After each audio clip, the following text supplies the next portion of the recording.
So they are still around, these forces. They're still, uh, uh, you Of know, course they are, yes. yeah, It's what I refer to in the book as the four horsemen of the apocalypse: right, racism, sexism, nationalism, and xenophobia. Those are the four main pillars of economic control. And it doesn't matter where you go in the galactic community, wherever the empire is, yeah, you're going to see those four tenets being used against the people of that given civilization. right, And to right, defeat those four means waking up the other 80%. It goes in tandem. You wake up the other 80%, you destroy the four horsemen of the apocalypse. right, And it's in the word apocalypse, the awakening, the lifting of the veil. right. How far away are we from even doing that? I mean, So, that sounds like quite a meal. Can we eat that? well, Can we I kind of put it manage? this way. Can we manage it? Yeah, um, I tend to put it in realistic terms for people. Um,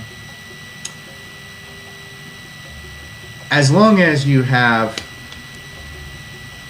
this, you will always have atomic and nuclear warfare. You will always have germ warfare and biological warfare and chemical warfare. Mm. You will always have some form of economic slavery with capitalism favoring the pale skin over everybody else.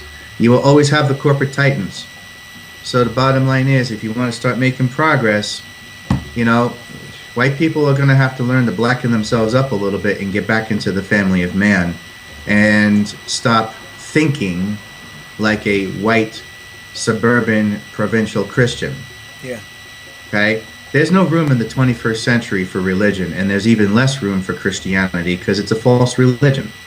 The only genuine ones out there are Islam, Judaism, Hinduism, Buddhism, Taoism, and these are the ones that these evangelical scumbags who have been brainwashed by the Greys actually refer to as false religions, to which I Right. say, okay, next time you hear some idiot say that, tell them this.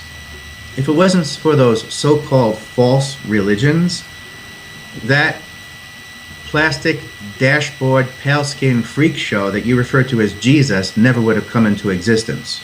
Yeah. Because it's those so-called false religions that served as his mentor. Yeah. Okay? There was no such thing as Christianity until about 300 years after his death.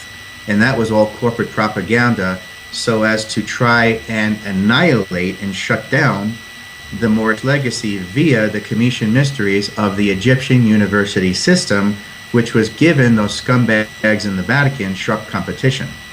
Mm. This is why you have these heinous, misogynistic pigs like St. Peter, who crucified themselves upside down after the Vatican was initially built, because the Greys fostered that. Mm. And he didn't realize that his own ego, his own white Masonic ego, was being used against him to manipulate him against Jesus and Mary Magdalene.